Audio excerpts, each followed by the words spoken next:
Welcome back to Making the Case. I'm Yodit Tewolde. I'm joined by criminal defense attorney and vice president of the Atlanta NAACP, Gerald Griggs, and former federal prosecutor, author, and global compliance executive, Bianca Forde.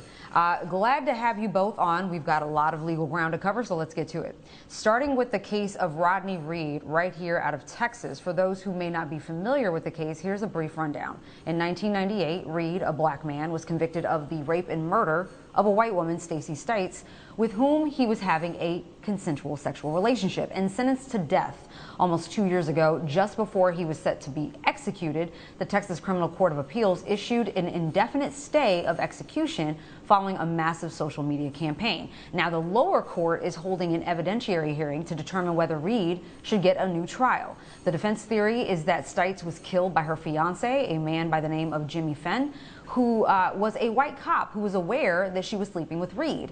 He later served 10 years in prison for an unrelated sexual assault. Bianca, so far the defense has produced a lot of evidence that wasn't introduced during Reed's trial that supports their theory and plans to call Fennell himself. Do you think they'll be successful in persuading the court to grant Reed a new trial? I think this is really powerful evidence, and thank you so much for having me. You know, one of the things that the defense has uncovered, I believe the prosecutors disclosed very recently, actually, was that there's evidence that that Mr. Reed actually had a consensual relationship with the victim. That was an issue that would have gone to the heart of the prosecutor's case. They sternly denied that there was any sort of friendly or romantic contact between Mr. Reed and the victim in this case, and it would have been something that the court might deem material. I think it's very possible in this particular case that the court does deem the new evidence sufficient enough to open up a new trial. And as I watched the proceedings, I saw the comments of the victim's family, and we have to be sensitive to the fact that this is, dredging up a really sensitive and emotional time for the victim's family. But the liberty that may not have been served, the justice that may not have been served in this case, warrants a relook, a look back.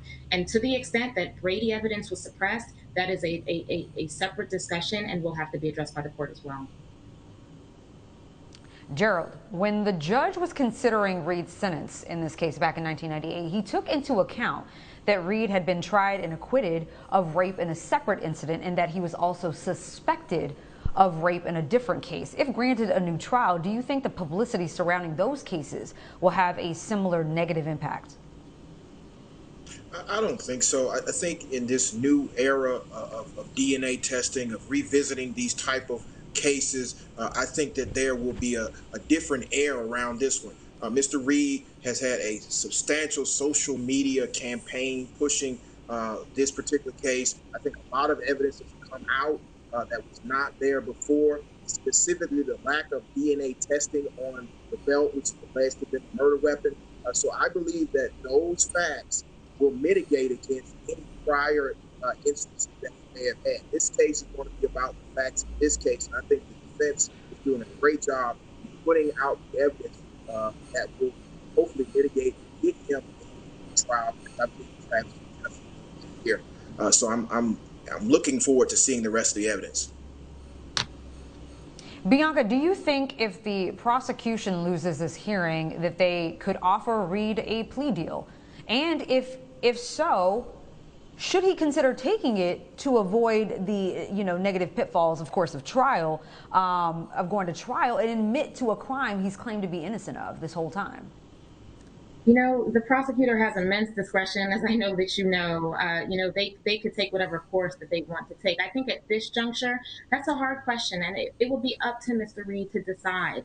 He would have to evaluate how beneficial the plea is, how generous it is, whether if it's a time-served plea, even that's not a no-brainer because he'd ultimately be saying, yes, I committed this offense. So it would be a difficult question, but yes, the prosecutor absolutely can decide that they are going to offer Mr. Reed a plea.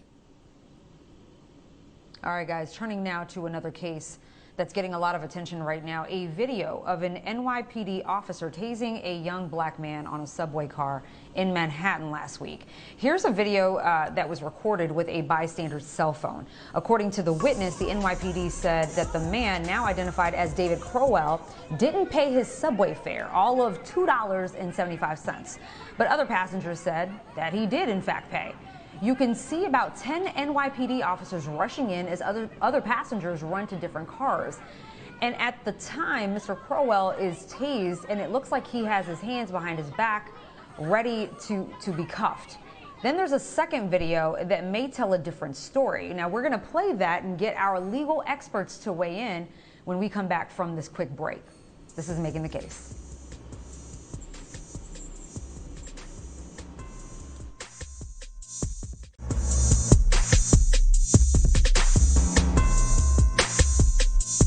Welcome back. Still with me are my legal experts, former federal prosecutor Bianca Forde and criminal defense attorney Gerald Griggs. All right, before the break, we watched one of two videos that's gone viral of a group of NYPD officers rushing a subway car and tasing a young black man by the name of David Crowell. Now, before we get to the second video, here's a tweet posted by the NYPD in response to this incident. Quote, a short video has been circulating that describes an arrest that occurred on July 6th inside the 116th Street subway station. NYPD officers from the 28th precinct stopped an individual who opened an exit gate for an acquaintance to enter the subway, evading the fare. Body-worn camera footage shows the man cursing at officers refusing to exit the train and threatening them.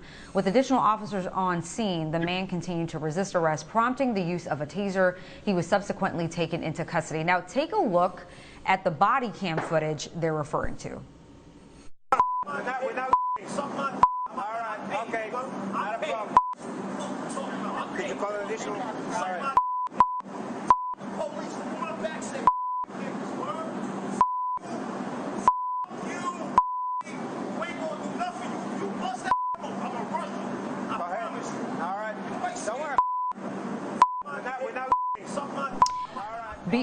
Bianca, it turns out that Mr. Crowell, the person who was tased, wasn't charged with fare evasion, but even if he had, why is this level of force being used? That is an excellent question, Yodit, and it's an excellent question because this was not an arrestable offense. This was a mandatory citation offense. Every jurisdiction has some form of a citation in lieu of arrest procedure. In New York, you can issue desk appearance tickets, and as of January 2020, fare evasion was a mandatory citation offense. So it blows my mind that these officers approached this individual so aggressively. And you know, if you look at his conduct, perhaps yes, he's not on his best behavior, but most community members that come in contact and police officers in certain situations are not. And our officers have to be trained to de-escalate. And when you look at this video, what is most disturbing to me is the complete lack of de-escalation. Gerald, the NYPD seems to be implying from that statement that being disrespectful justifies being tased and this level of force being used. Was there anything Mr. Crowell did in that video that was criminal?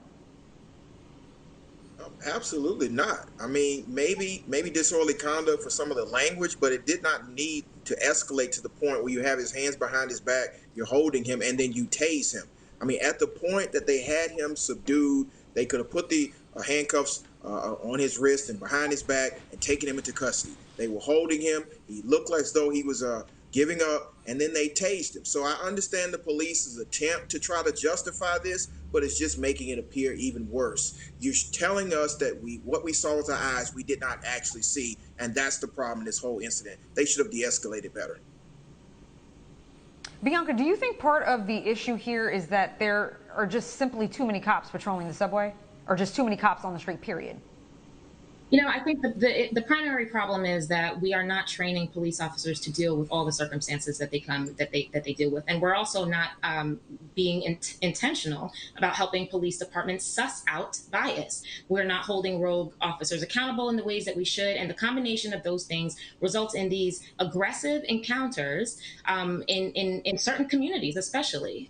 So, you know, I think there's an argument for more police presence in the subway, but what we need to do is remove the discretion of arrests, which New York actually did, and these police officers just totally disregarded that, because what should have happened is they should have walked up to this young man and gave him a summons with a court date for him to appear in court, but they chose to effectuate a custodial arrest, and likely because their egos were bruised by his language, and that is not a criminal offense under the laws of New York. All right, guys, now turning next to more problematic cops.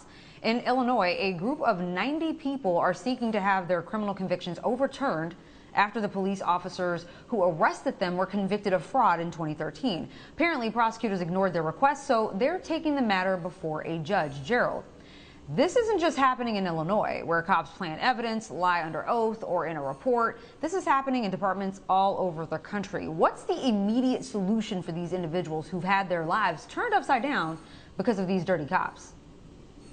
The immediate solution is overturning these convictions and holding police officers accountable when they lie and misuse the public trust.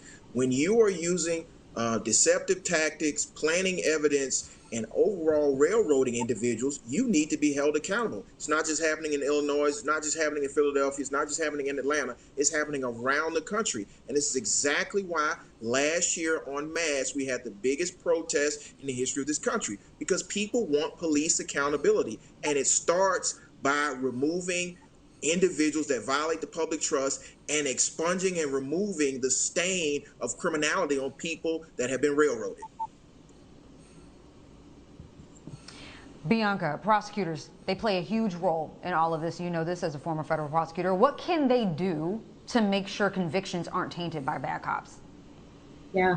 I write about this in my book, Prosecuted Prosecutor, and prosecutors are the first line of defense when an individual's constitutional rights are violated, whether that is because of a pretextual stop or some sort of, an illegal search or anything along those lines. Prosecutors are the first line of defense, and they can start by dismissing cases early on so that liberty interests are not violated in a way that is unreasonable. And you ask the question, what can they do to make this right? A lot of these folks have already lost time. One night in jail unjustifiably is too much time, too much liberty to lose. Mm-hmm. So I think that prosecutors have to really be trained in a way, and this is the basis of my book, trained to look at these cases in a way that where they see liberty and justice and being servants of the law as their primary duty.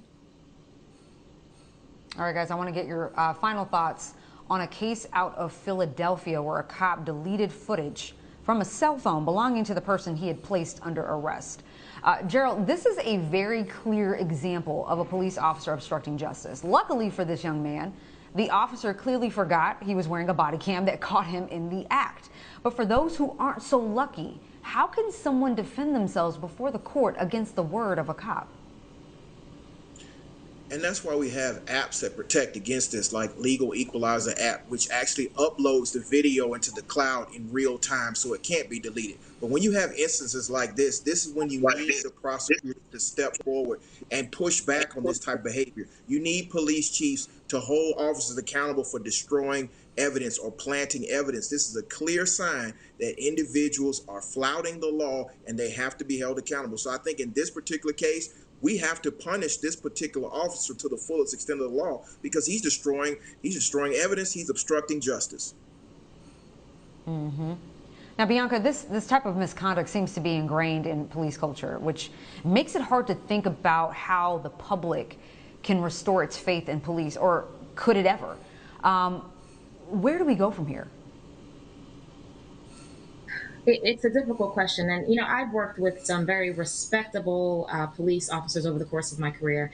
And it is a shame that there are people who do things like this, officers on the street who do things like this, that really just breach public trust. And what happens is when really serious offenses happen and we have to investigate homicides and things like that, people don't want to cooperate because the public trust is breached. I think, in the Derek Chauvin trial, you heard some of the officers who took the stand talk about those policies that govern in police departments. And as I listened to them, they were aspirational. And what we need to do is figure out how to bring those policies to life, the way that, I currently do as a compliance executive. How do you make those policies actually ingrained in your culture? And that's what we need to figure out. And in the absence of that, we need prosecutors who monitor these officers, who take, consistent unconstitutional action, to hold them accountable, to train them in the first instance, and in the event that it happens again, to make sure that they are no longer on the street. All right, Bianca Forde, former prosecutor, author, and global compliance expert, and Gerald Griggs, criminal defense attorney and vice president of the Atlanta NAACP. I thank you both for your time tonight.